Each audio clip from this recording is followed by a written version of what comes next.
Maya stared at her phone screen, then at the steam rising from under her car's hood. This wasn't happening. Not today. Not when she was already 2 hours behind schedule and had her boss breathing down her neck about the Henderson presentation. She kicked the tire gently, as if that would somehow fix whatever had just died under the hood. The car had made a horrible grinding noise, shuddered like it was having a seizure, and then just gave up right there on Pine Street. At least she'd managed to coast into the parking lot of a small cafe before it completely died. The morning had already been a disaster. Her alarm hadn't gone off, which meant she'd missed her 7 a.m. meeting with the design team. Then, in her rush to get out the door, she'd knocked over her entire cup of coffee all over her cream-colored blouse. The only clean shirt left in her closet was this wrinkled blue one that she'd been meaning to iron for 3 weeks. And now this. Maya grabbed her purse from the passenger seat and locked the car. Though honestly, anyone who wanted to steal this piece of junk was welcome to it. She pushed open the cafe door, and a little bell chimed above her head. The place smelled like fresh bread and espresso, which would have been comforting if she wasn't on the verge of a breakdown. She found a corner table and collapsed into the chair. Her phone showed 12 unread emails, 3 missed calls from work, and a text from her friend asking how the morning was going. Maya laughed bitterly. How was it going? Just perfect. She needed help. Her friend Jessica lived only 15 minutes away and had rescued her from situations like this before. Maya pulled up her messages and started typing fast. Urgent. Car died on Pine Street. I'm at the cafe near the bookstore. Can you come get me? I'm going to lose my mind.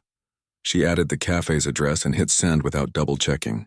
Her hands were shaking from stress and too much coffee on an empty stomach. The waitress came by and Maya ordered a tea she didn't really want. She just needed to sit somewhere that wasn't her dead car while she waited for Jessica. She checked her phone again. No response yet. Jessica was probably in her morning yoga class. She always put her phone on silent during yoga. Maya tried to focus on answering her work emails, but her mind kept drifting. The company had just been acquired by some massive corporation, and everyone was terrified about layoffs. She'd worked at Tech Vista Solutions for 3 years, ever since graduating from college. It wasn't her dream job, but it paid the bills and her coworkers were decent. The thought of starting over somewhere new made her stomach hurt. 15 minutes passed. Then 20. Still no response from Jessica. Outside the cafe window, a sleek black car pulled into the parking lot. Maya barely noticed it. Fancy cars were common in this part of Seattle, where tech money flowed like the rain. She was too busy trying to calculate how much a tow truck would cost and whether her credit card could handle it. The cafe door opened, and the bell chimed again. Maya didn't look up until she heard footsteps approaching her table. She assumed it was the waitress bringing her tea. But when she glanced up, her brain completely short-circuited. A man stood beside her table, not just any man. He was tall, probably in his mid-30s, wearing a suit that looked like it cost more than her monthly rent. Dark hair, sharp jawline, and eyes that seemed to take in everything at once. He looked like he'd stepped out of a magazine ad for expensive watches. "Excuse me," he said, and his voice was smooth and controlled. "Are you all right? You sent me a message saying you needed urgent help." Maya blinked at him. "I'm sorry, what?" He pulled out his phone and showed her the screen. There was her message. Her exact message. The one she'd sent to Jessica. Her face went hot. "Oh no. Oh no. I take it you didn't mean to text me?" There was a hint of amusement in his voice. "I am so sorry," Maya stammered, wanting to sink through the floor. "I was trying to text my friend. I must have typed the number wrong. I'm really sorry. Please just ignore it. Forget it happened." He tilted his head slightly, studying her with an expression she couldn't quite read. "Your car broke down?" "Yes, but it's fine. I mean, it's not fine. The car is definitely not fine, but you don't need to worry about it. I'll figure it out. Again, I'm so sorry for bothering you." The man glanced out the window at her sad little sedan, still sitting there with its hood slightly smoking. When he looked back at her, something in his expression had softened. "I'm Alexander," he said, extending his hand. Maya shook it automatically, still mortified. "Maya. And again, I'm really sorry about the text. You must think I'm a complete disaster." "I think you're someone having a difficult morning," Alexander said. He pulled out the chair across from her. "May I?" Sure." Maya wasn't sure what else to say. Was this actually happening? Alexander sat down completely at ease despite the fact that they were total strangers. I was nearby when I got your text. I thought someone might genuinely need help, so I decided to check. That's really kind of you, Maya said, still feeling her cheeks burn. But you don't have to stay. I'm waiting for my friend to come get me. As if on cue, her phone buzzed. It was Jessica. So sorry. Stuck in the worst traffic on I-5. Accident blocking 3 lanes. Might be another hour at least. Can you Uber? Maya's shoulders sagged. Of course. Of course there was traffic. Alexander must have noticed her expression change. Problem? My friend is stuck in traffic. It's fine, though. I'll just call a ride share or something. I could give you a ride, Alexander offered. I'm already here, and it seems like you've had enough complications for one day. Maya hesitated. Every safety instinct told her not to get in a car with a stranger. But something about Alexander seemed genuine. Besides, they were in a public cafe and she could text Jessica the license plate number. Are you sure? She asked. I don't want to take up your time.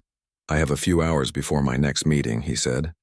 And honestly, I'd feel better knowing you got home safely rather than leaving you stranded here. There was something about the way he said it that made Maya believe him. Maybe it was the morning from hell talking, or maybe she was just tired of fighting against everything going wrong, but she found herself nodding. Okay. Thank you. Really, thank you so much. Don't mention it, Alexander said, standing up. Should we go? Maya gathered her things, left money for the tea she never got to drink, and followed Alexander out to his car. Up close, it was even more impressive than she'd thought. The leather interior probably cost more than her entire car had when it was new. She slid into the passenger seat, feeling completely out of place. Alexander started the engine and it purred to life like a contented cat. Where to? He asked. Maya gave him her address and they pulled out of the parking lot, leaving her broken-down car behind. She had no idea that this stranger, this random wrong number, was about to change everything about her life. She definitely had no idea that tomorrow morning, she'd be sitting in a conference room at work, staring at this same man standing at the front of the room as her new boss. The car ride started in awkward silence. Maya sat there trying not to touch anything. Convinced that even breathing too hard might damage something expensive, Alexander drove smoothly through the Seattle streets, completely comfortable in a way that made her even more aware of how out of place she felt. So, Alexander said after a few blocks. Rough morning? Maya let out a laugh that sounded more like a bark. You could say that. Overslept, missed a meeting, ruined my favorite shirt, and then my car decided today was the perfect day to die. How's your morning going? Better than yours, apparently, he said, and she caught the hint of a smile on his face. Though I've had my share of days like that. Somehow I doubt that, Maya said, gesturing vaguely at the car's interior. People who drive cars like this don't usually have broken-down sedan kind of problems. You'd be surprised, Alexander said. Money doesn't fix everything. Sometimes it just changes what you have to worry about. There was something in his tone that made Maya look at him more carefully. He didn't sound like he was showing off or complaining. He sounded tired. What do you do? She asked. Then immediately worried that was too personal. I mean, if you don't mind me asking. You don't have to answer that. I work in tech, he said smoothly. Lots of meetings, too much coffee, the usual. What about you? Same, actually. I work at a marketing firm. Well, a tech company that does marketing solutions. We just got bought out by some huge corporation, so everyone's pretty stressed about whether we'll still have jobs next month. Alexander's hands tightened slightly on the steering wheel. How do you feel about the acquisition? Honestly? Terrified, Maya said. The words tumbled out before she could stop them. Maybe it was easier to be honest with a stranger. I mean, these big companies always say nothing will change, but something always changes. They'll probably bring in their own people, cut costs, and the rest of us will be scrambling for whatever's left. My boss keeps saying everything will be fine, but I've seen the way she looks when she thinks no one's watching. She's worried too. What would you want the new owners to do differently? Alexander asked. He sounded genuinely curious. Maya thought about it. I'd want them to actually talk to us. Not just the executives, but the people doing the actual work.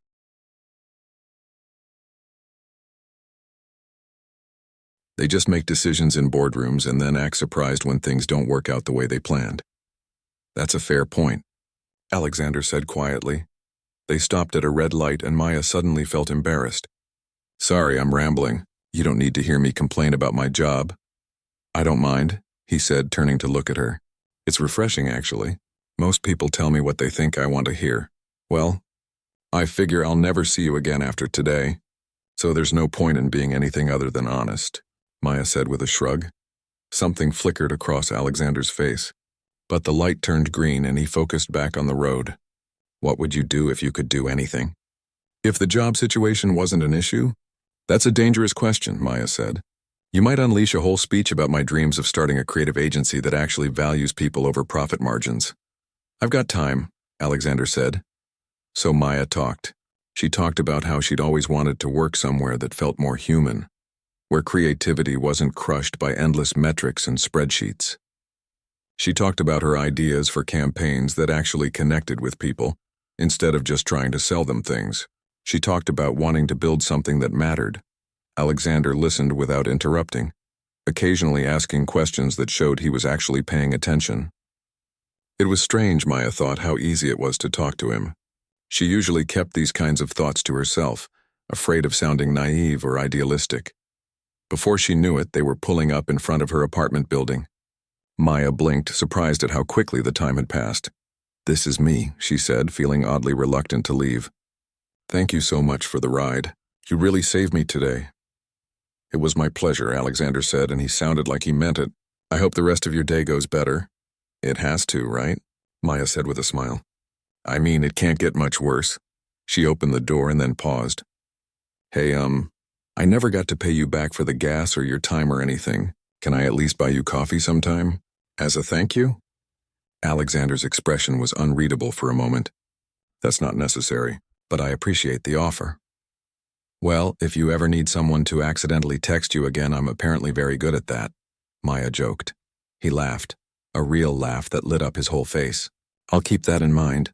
Maya climbed out of the car and watched him drive away. She stood there on the sidewalk for a moment, trying to process what had just happened. A stranger had appeared out of nowhere because of her stupid mistake, and instead of being annoyed, he'd been kind. More than kind, actually. He'd been interesting. She shook her head and went inside. She had work to catch up on, and she needed to figure out what to do about her car. Besides, she'd probably never see Alexander again. He was just a nice guy who'd helped her out. That was all. That evening, after dealing with the tow truck and getting a depressing estimate from the mechanic, Maya was scrolling through her phone when something made her pause. She'd mentioned to Alexander that she worked at Tech Vista Solutions.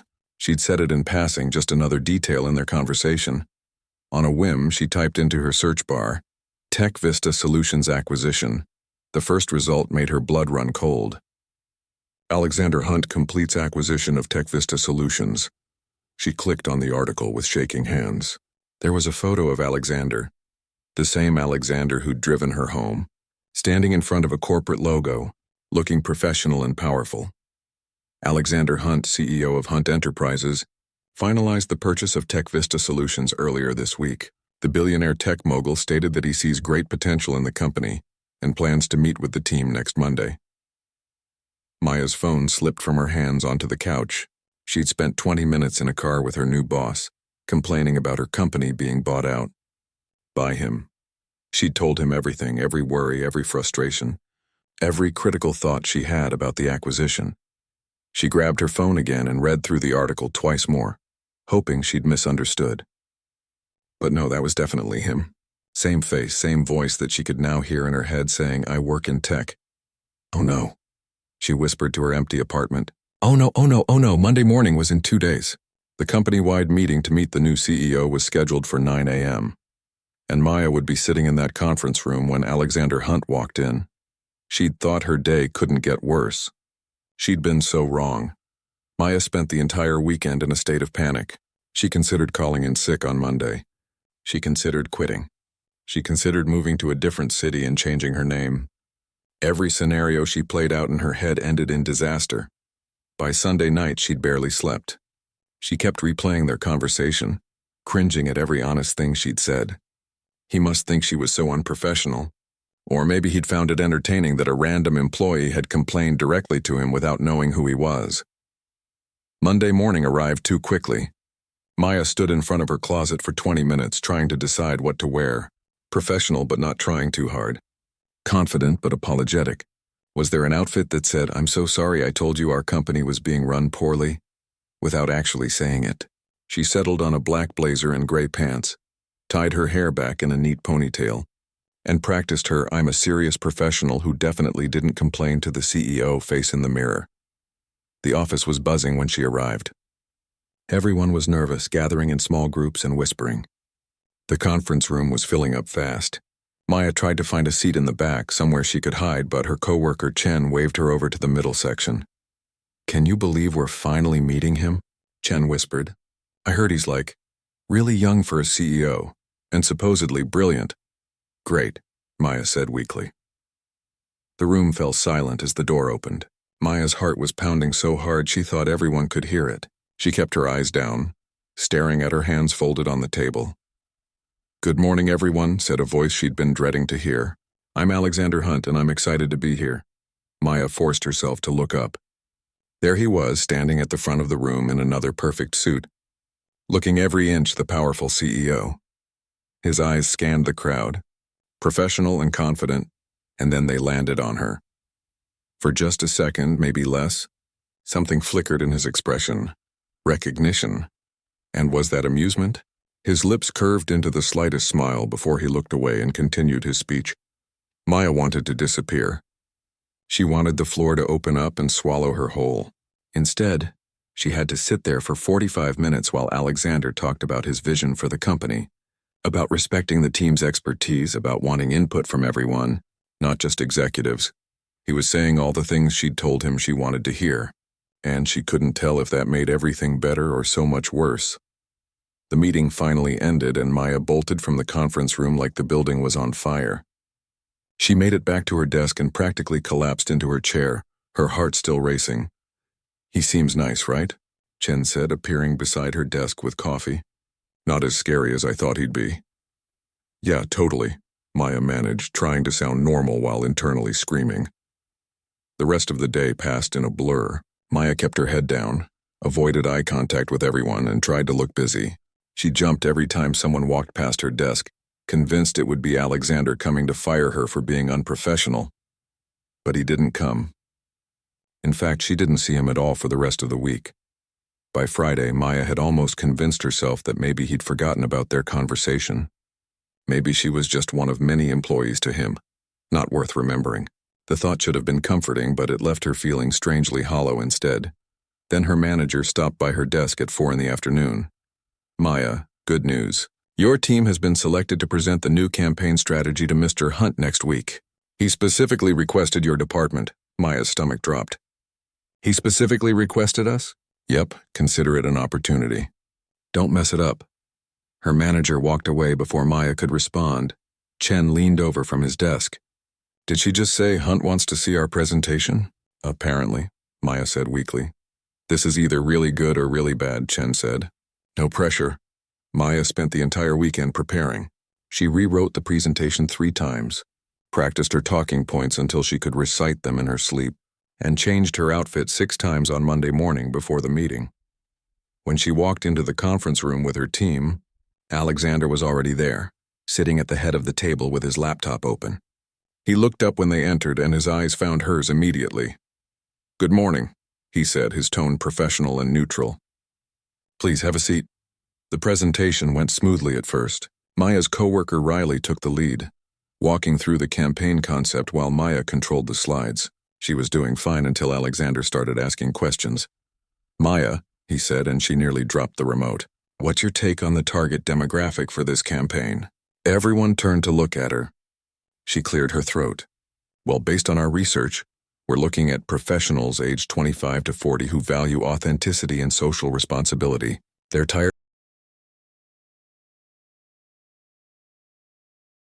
"Interesting," Alexander said, leaning back in his chair. "That sounds familiar somehow." Maya felt her cheeks heat up.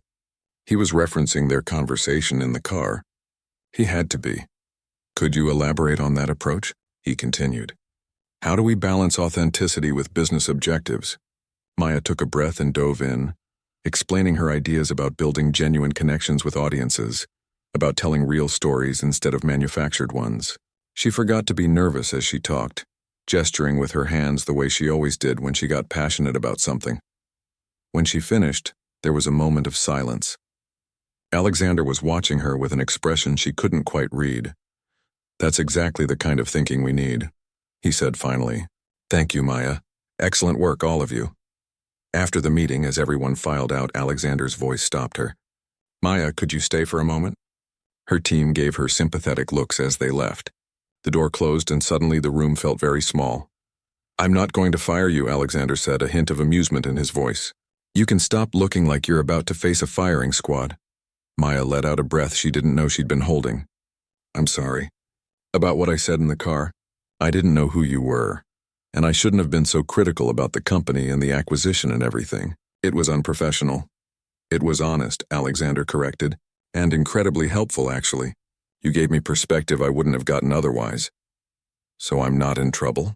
"Not even a little," he said, and his expression softened. "In fact, I wanted to thank you. I've been implementing some of the ideas you mentioned. Open forums for employee feedback, smaller team meetings, that kind of thing." "Oh," Maya said, not sure what else to say. "That's good.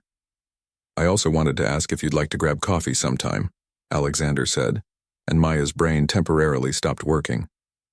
"To continue our conversation. About work," he added quickly.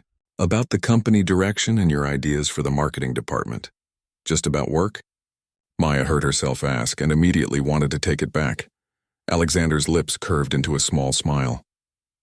What else would it be about? Maya felt bold suddenly. Maybe because she'd already embarrassed herself so many times that one more couldn't hurt. "I don't know. You tell me." "Coffee," Alexander said.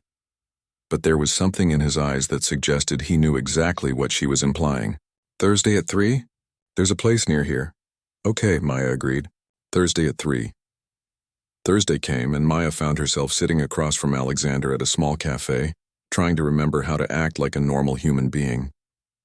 They talked about work at first, safe topics like campaign strategies and department goals. But gradually the conversation shifted into more personal territory. "Why did you really give me a ride that day?" Maya asked. "You could have just ignored the text." Alexander stirred his coffee slowly. "Honestly? I'm not sure. Something about the message felt genuine, and I'd been in back-to-back meetings all morning with people telling me what they thought I wanted to hear. The idea of helping someone with a real problem was appealing. So I was a charity case," Maya teased. "You were interesting," he said. "You still are." They started meeting regularly after that. Always coffee, always framed as discussing work. But the conversations went far beyond marketing strategies and business plans. Alexander told her about the pressure of running a company, about expectations from board members and investors. Maya told him about her dreams of creative freedom, about wanting to build something meaningful. The problem was that people started to notice. "You've been having a lot of meetings with the CEO," Riley mentioned one day, her tone careful. "Just project stuff," Maya said quickly. Too quickly. "Right," Riley said, clearly not believing her. "Just be careful, okay? Office politics can get messy." Maya knew she was right. She could feel people watching her differently, whispering when she walked past. Some coworkers seemed jealous, others concerned. She tried to ignore it, but it was getting harder. Then one Friday evening, as she was leaving the office late, she ran into Alexander in the parking garage. He was loosening his tie, looking tired. "Long day?" Maya asked. "The longest," he said. "What are you still doing here?" "Finishing up the Reynolds proposal." "What's your excuse?" "Conference call with Tokyo," he said, then hesitated. "Are you hungry? I know a place that makes incredible Thai food." Maya knew she should say no. This was crossing a line from coffee meetings into something else entirely. But she was tired of pretending she didn't want to spend time with him. "I love Thai food," she said. The restaurant was small and quiet, tucked away in a neighborhood most people didn't know about. They sat in a corner booth, and for the first time, Maya felt like they were just two people, not an employee and her boss. "Can I ask you something?" Alexander said after they'd ordered. "Sure. Why do you always seem nervous around me at the office, but right now you're completely relaxed?" Maya considered lying, then decided against it. "Because at the office, you're Alexander Hunt, Billionaire CEO, my boss. Here, you're just the guy who rescued me when my car broke down." "Which one do you prefer?" he asked quietly, honestly. "The second one." Something shifted in Alexander's expression. He reached across the table, and for a moment Maya thought he might take her hand. But then his phone buzzed loudly, shattering the moment. He glanced at the screen and his face went carefully neutral. "I need to take this. I'm sorry." He stepped away from the table and Maya watched him through the restaurant window, his posture tense as he talked. When he came back, something had changed. "Everything okay?" she asked. "Fine," he said, but his tone said otherwise. "Just business." The rest of dinner was pleasant, but the easy intimacy from before had evaporated. Alexander drove her home, and when they said goodbye, it felt formal and distant. Maya didn't understand what had changed until Monday morning, when Riley pulled her aside with her phone out. "Have you seen this?" Riley asked, showing her a social media post. It was a picture of Alexander at some charity gala over the weekend. He was wearing a tuxedo, smiling at the camera. Next to him, with her hand on his arm, was a stunning woman in a designer dress. The caption read, "Alexander Hunt and fiancée Victoria Sterling at the Children's Hospital fundraiser." Maya felt like someone had punched her in the stomach. "His fiancée? You didn't know?" Riley asked, her expression sympathetic. "No," Maya whispered. "I had no idea." Maya stared at the photo until the screen blurred. Fiancé. The word kept repeating in her head like a cruel joke. All those coffee meetings, that dinner, the way he'd looked at her. Had it all been a game to him, Maya? Riley's voice pulled her back to reality. "Are you okay?" "I'm fine," Maya lied. "I just didn't know he was engaged, that's all. Not that it matters. We were just discussing work stuff anyway." Riley gave her a look that said she didn't believe that for a second, but she didn't push. "Well, now you know. These billionaire types, they're all the same. They think they can have everything." Maya spent the rest of the day avoiding everyone, especially Alexander. She buried herself in work, responding to emails with robotic efficiency. When she saw his name pop up in a meeting request for Tuesday afternoon, she almost declined it. But that would be too obvious, too emotional. She had to be professional. That night, she lay in bed replaying every conversation they'd had, looking for signs she'd missed. Had he ever mentioned Victoria? Had he deliberately hidden his engagement, or had she just never asked? The worst part was that she couldn't even be angry at him without admitting to herself that she'd developed real feelings for him. Tuesday's meeting was torture. Alexander acted like nothing had happened, discussing campaign metrics and quarterly goals. Maya kept her responses short and professional, refusing to meet his eyes. If he noticed the change in her demeanor, he didn't mention it. As everyone filed out of the conference room, Alexander called her back. Again. "Maya, wait." She wanted to keep walking. Instead, she stopped and turned around, keeping her expression neutral. "Yes? Is something wrong?" he asked once they were alone. "You've been different since yesterday." "I'm fine. Just focused on work." "You're lying," he said softly. "Talk to me." Maya felt anger flare in her chest. "Why didn't you tell me you were engaged?" Alexander went very still. "How did you find out?" "Does it matter?" "Everyone knows. There are pictures all over social media of you and Victoria at that fundraiser. Were you ever going to mention her? Or was that not important enough to come up in conversation?" "It's complicated," Alexander said, running a hand through his hair. "It's really not," Maya shot back. "You're either engaged or you're not. And you are, to someone who looks like she stepped out of a fashion magazine. So whatever this is, whatever I thought this was, it needs to stop." "Maya, please, let me explain." "Explain what? That you were bored and I was convenient? That the employee who accidentally texted you was an amusing distraction from your real life?" Maya's voice was rising and she forced herself to lower it. "I get it. I was stupid to think it meant anything." "It wasn't like that," Alexander insisted. "Victoria and I were not—" "Save it," Maya interrupted. "I don't want to hear the 'it's not what it looks like' speech. Just tell me one thing. When we had dinner, when you were looking at me like—"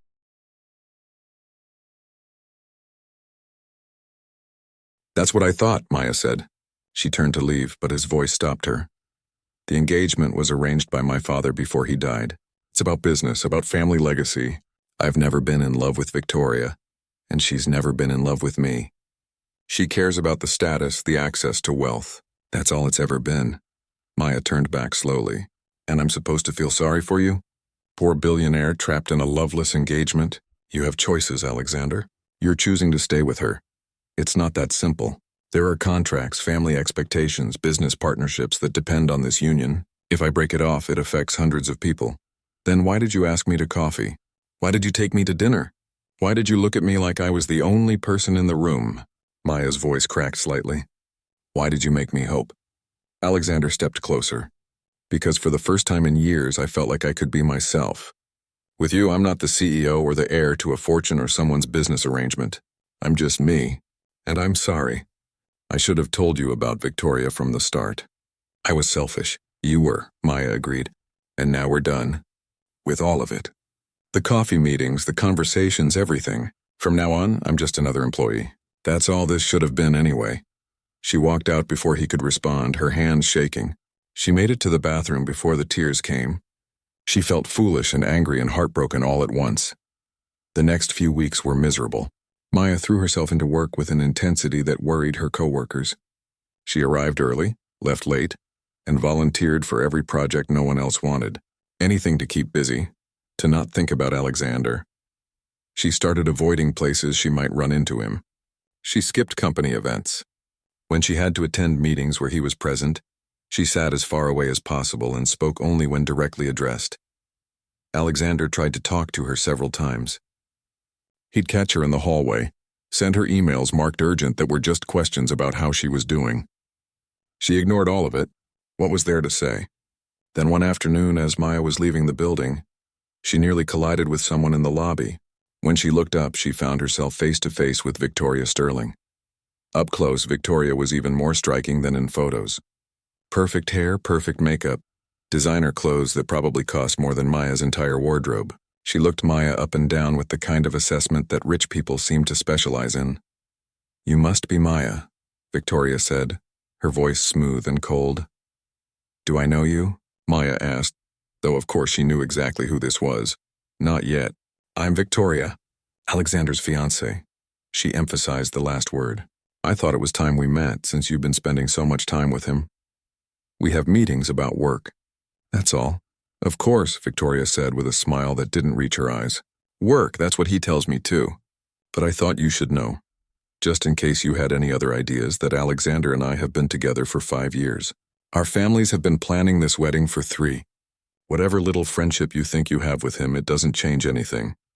I'm aware he's engaged," Maya said, trying to keep her voice steady. "You don't need to worry about me." "Oh, I'm not worried," Victoria said. "Girls like you are always temporary. Alexander knows where he belongs, and it's not with some middle-class employee who drives a broken-down car." "No offense." "Right. No offense," Maya repeated flatly. "I'm glad we understand each other," Victoria said. She started to walk away, then turned back. "Oh, and Maya, you might want to stop working such late hours. People are starting to talk. It would be a shame if rumors affected your career here. I'm sure you understand." Maya watched Victoria walk away, feeling a mix of humiliation and rage. She wanted to scream, to throw something, to quit on the spot. Instead, she walked to her car and sat there in the parking garage, trying to breathe through the tightness in her chest. Her phone buzzed. It was Alexander. "Can we please talk?" "I know Victoria came to see you." "I'm sorry." Maya stared at the message. Part of her wanted to respond, to hear what he had to say. But Victoria was right about one thing. Maya didn't belong in Alexander's world. She was just an employee who'd made the mistake of thinking a wrong number. Text meant something more than it did. She typed out a response. "There's nothing to talk about. You made your choice. I'm making mine." The next morning, Maya walked into her manager's office and placed an envelope on the desk. "What's this?" her manager asked. "My resignation," Maya said. "I'm giving 2 weeks' notice," her manager's eyes widened. "Maya, wait. Is this about the Hunt situation? Because if someone's harassing you—" "It's not harassment," Maya interrupted. "I just think it's time for me to move on. I've actually been offered a position at a firm in San Francisco. Better pay, better opportunities." That part was true, at least. She'd been casually approached by a competitor last month and had turned them down. This morning, she'd called them back. "Are you sure about this?" her manager asked. "You're one of our best people." "I'm sure," Maya said. "Thank you for everything." Word spread quickly. By lunch, everyone knew Maya was leaving. Chen stopped by her desk, looking concerned. "Is this because of Hunt?" he asked quietly. "It's because of me," Maya said. I need a fresh start somewhere that doesn't have so much baggage. I get it, Chen said. But I'm going to miss you. I'll miss you too. Maya managed to avoid Alexander for 3 days. Then on Thursday, he appeared at her desk at 6 in the evening when most people had gone home. You're leaving, he said. It wasn't a question. Yes. Because of me. Because of me, Maya corrected. Because I can't work here anymore without wondering what people are thinking. Without feeling like I'm waiting for something that's never going to happen. I need to go somewhere where I can just be good at my job without all this other stuff. Maya, don't leave. We can figure this out. There's nothing to figure out, Alexander. You're engaged. You're staying engaged, and I can't be around you pretending I'm okay with that. So I'm leaving. It's simple. It's not simple, he said, his voice rough. Nothing about this is simple. Then make it simple, Maya challenged. Choose, right now. Her or this. The engagement or whatever this thing between us is. Alexander opened his mouth, then closed it. The silence stretched between them, heavy and painful. That's what I thought, Maya said quietly. Goodbye, Alexander. I hope you'll be very happy. She gathered her things and walked out, leaving him standing there in the empty office. She didn't look back. Maya's last 2 weeks at Tech Vista felt like walking through fog. She completed her projects, organized her files, and trained her replacement with mechanical efficiency. Alexander didn't try to talk to her again. She told herself that was for the best, even as part of her had hoped he might. On her final Friday, Chen took her out for lunch. San Francisco's lucky to have you, he said, raising his glass. But we're going to miss you around here. I'll miss you too, Maya said, and meant it. Promise you'll visit? Absolutely. I want to see this fancy new office of yours.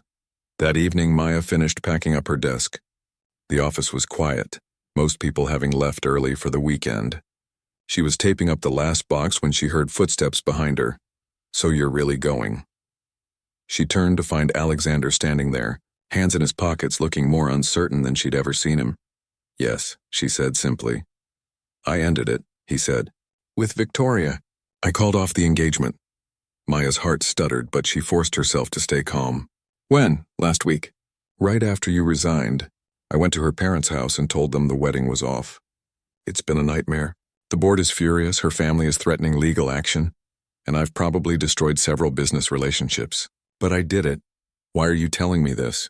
Maya asked, even though part of her already knew. Because you were right. I was choosing the easy path, the expected path. I was letting fear make my decisions. And then you walked away and I realized that losing you was worse than any of the consequences I was afraid of.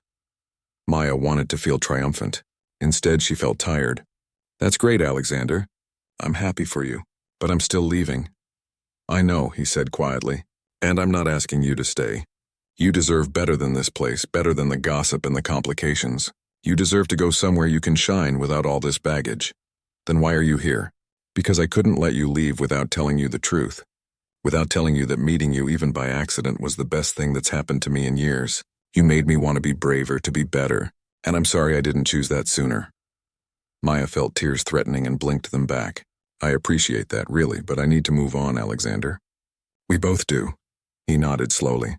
I understand, but Maya, if you ever change your mind, if you ever want to grab coffee or dinner or just talk, I'll be here. No expectations, no pressure. Just me. Goodbye, Alexander, she said softly. Goodbye, Maya. She watched him walk away, and this time, it felt final. San Francisco was everything Seattle wasn't. Sunny, vibrant, full of new possibilities. Maya's new job at Sterling Creative was challenging in the best way. Her boss actually listened to her ideas. Her coworkers respected her without any weird power dynamics.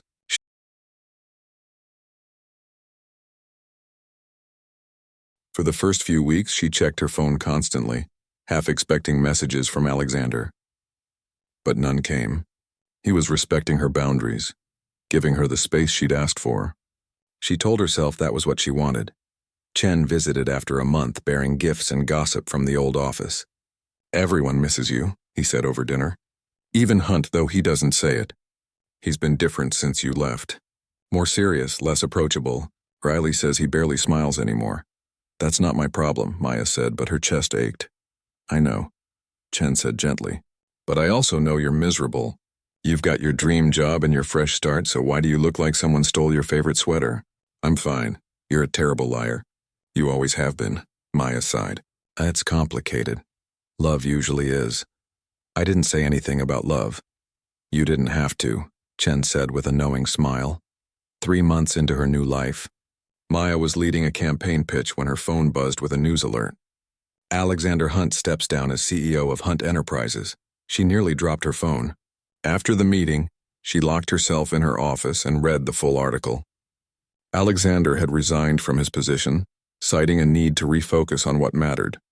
He'd appointed a successor and was stepping away from the day-to-day operations of the company. The article included a quote, "I've spent too long living according to other people's expectations. It's time I figured out what I actually want." Maya stared at the words, her heart pounding. She told herself it didn't mean anything. He was just making changes, finding his own path. It had nothing to do with her. But 2 days later, a package arrived at her office. Inside was a book about creative marketing strategies, one she'd mentioned wanting to read during one of their coffee meetings months ago. There was a note tucked inside the front cover.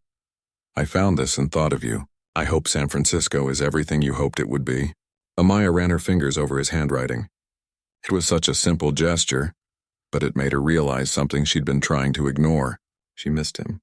Not the CEO, not the billionaire, but Alexander, the man who'd listened to her dreams in his car, who'd rescued her from a broken-down vehicle and a terrible day. She picked up her phone before she could overthink it. "Hey, thank you for the book." The response came almost immediately. "You're welcome.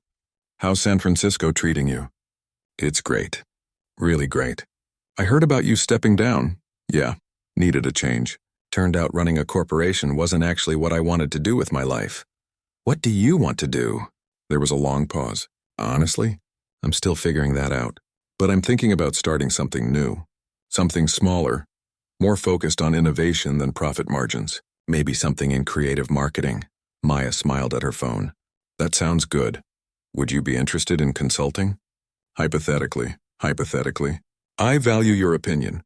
Always have." Maya hesitated. "Can I ask you something first?" "Anything. Are you doing this because of me? The stepping down, the career change, all of it?" "I'm doing this because of me," Alexander wrote back. "Because you taught me that it's okay to want something different than what everyone expects. You inspired the change, Maya, but I made the choice. For myself." "Good," she typed.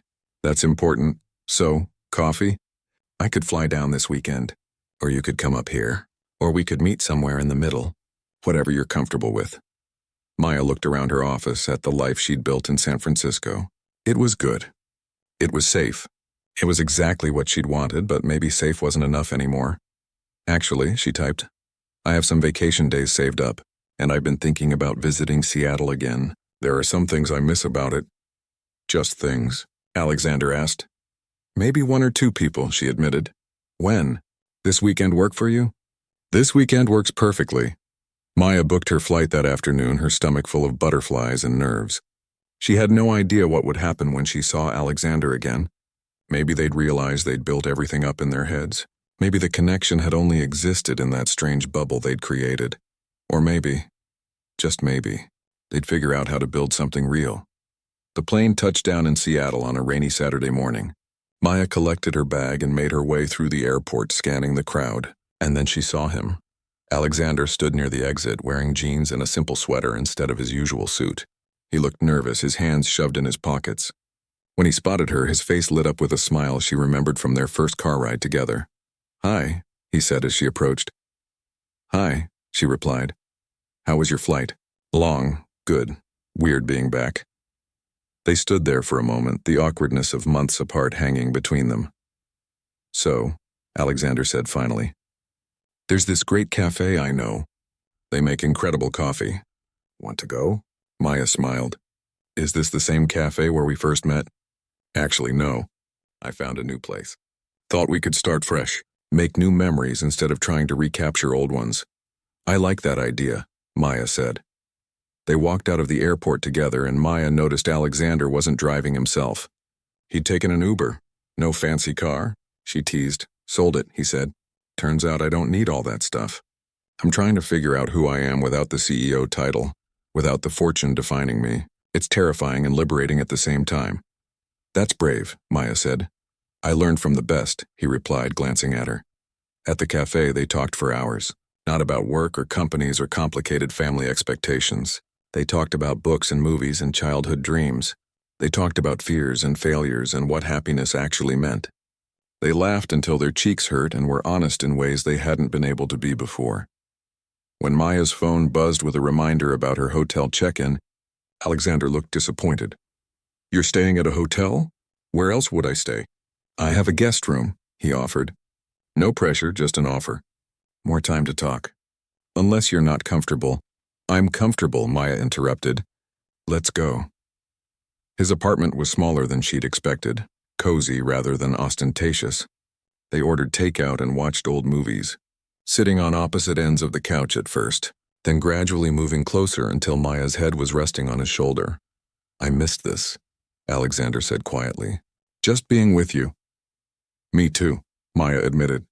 He turned to look at her, his expression serious. "I don't know what this is, Maya.